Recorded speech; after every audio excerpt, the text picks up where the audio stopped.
Gente, vamos lá então para esse vídeo aqui, que teoricamente vai falar sobre o absolutismo francês e o inglês. Mas espera aí, como assim, professor? Teoricamente, não vai falar? Vamos fazer o seguinte. Nesse aqui eu vou me concentrar no absolutismo francês, eu dou uma pincelada no absolutismo inglês, e aí num próximo vídeo, que eu posso chamar de Revoluções Inglesas, ali eu conto com mais detalhes o absolutismo na Inglaterra, tá bom? Aqui eu dou só uma pincelada para vocês terem uma noção.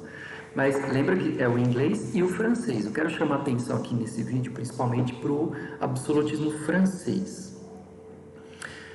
Tá, vamos lá. Começando.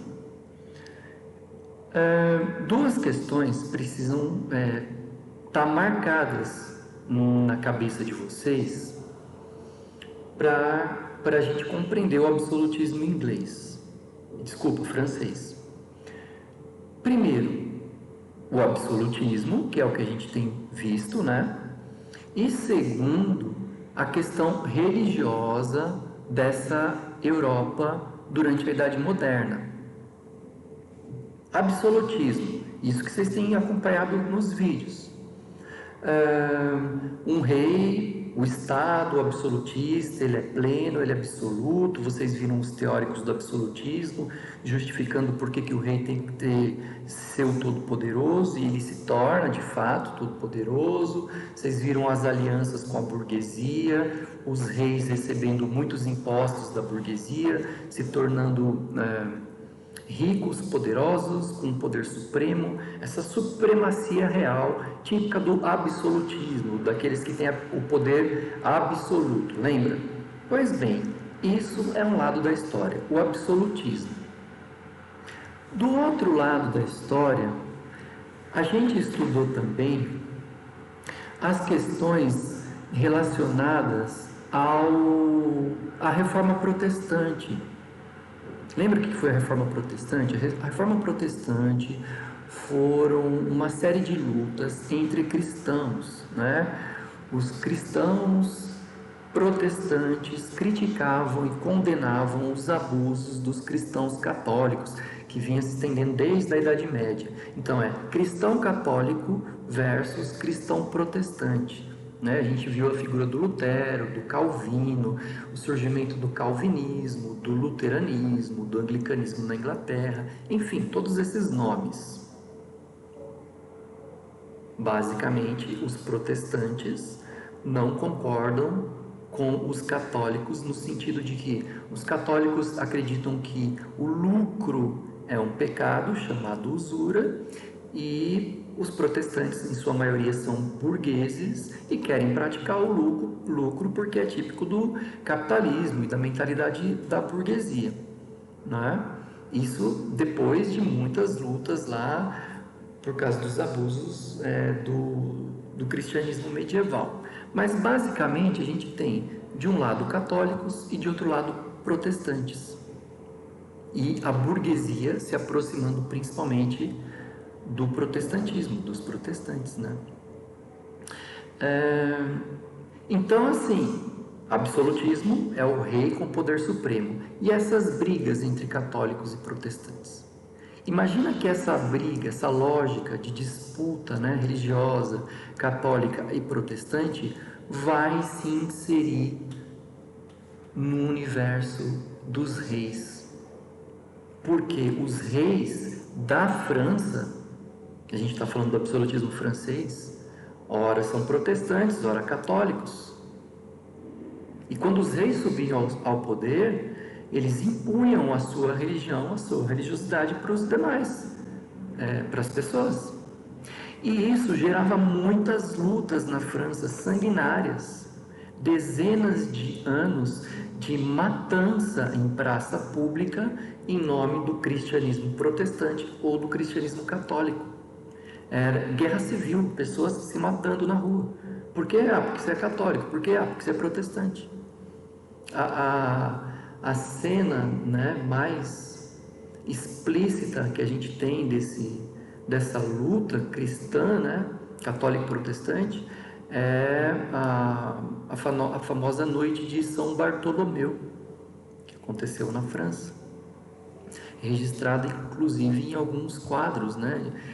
Com córregos cheios de corpos mortos, pessoas em praça pública mortas às dezenas, pessoas enforcadas, degoladas, não é? Não importa em que nível social essas pessoas estivessem, se fossem nobres, servos, clérigos, pessoas da igreja, em lideranças, carnificina, muitas mortes ao longo de aproximadamente 40 anos do século XVI ali na França. Pois bem, e nessa luta toda entre reis católicos, reis protestantes, reis católicos, reis protestantes da França, sobem ao poder os reis da dinastia Bourbon.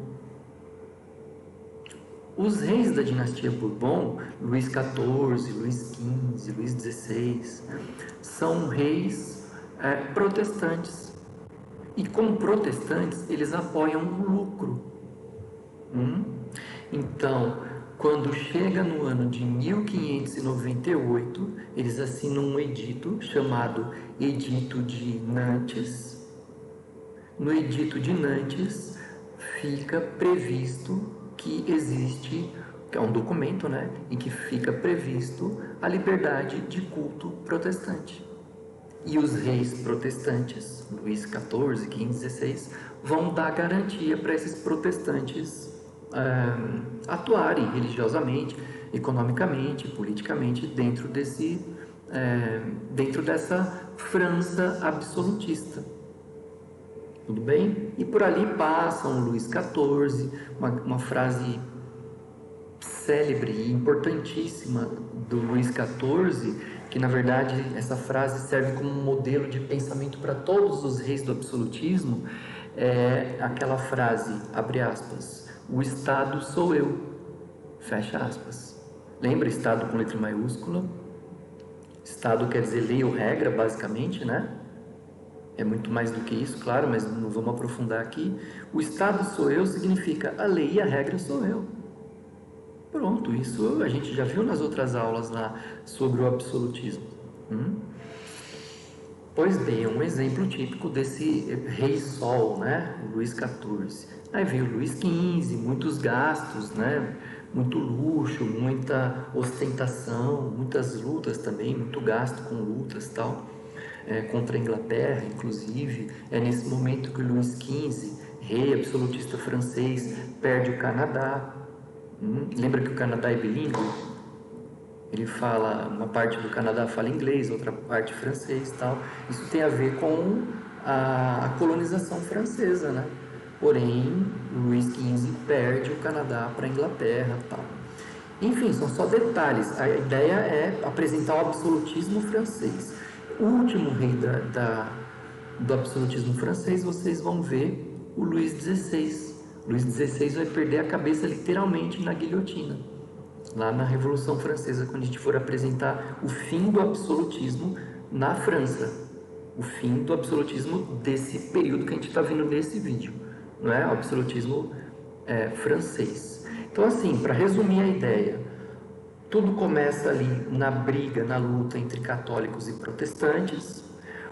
O Edito de Nantes da liberdade de culto protestante, porque os Bourbons garantem isso, e os Bourbons não são católicos, eles são protestantes. Passa lá a dinastia, os reis da dinastia dos Bourbons, Luís XIV, XV e XVI. E aí o absolutismo na França vai acabar com Luís XVI degolado na guilhotina. Bom, isso é absolutismo francês. O absolutismo inglês, então, lembra que eu vou dar mais detalhes lá no outro vídeo, no vídeo de revoluções inglesas. Digamos que o absolutismo inglês, ele tem altos e baixos né? É um cabo de guerra entre a burguesia e os reis. Então lá vocês vão ver os Tudors no poder, os Stuarts no poder, depois da República, depois os Stuarts voltam, aí vem uma revolução, duas revoluções, aí eles chegam na decisão do parlamento, o Bill of Rights. O rei, ele, no final desse processo todo, ele não tem o controle, né? Mas ao longo desse processo, são reis absolutistas que não têm tanta força por causa dessas revoluções da burguesia inglesa. Mas isso a gente vê com detalhes no vídeo de revoluções inglesas, tá bom? Esse absolutismo inglês, ele é diferente dos demais absolutismos da Europa. Tudo bem? Então esse vídeo aqui foi para isso, para a gente não se estender muito mais. Valeu, gente!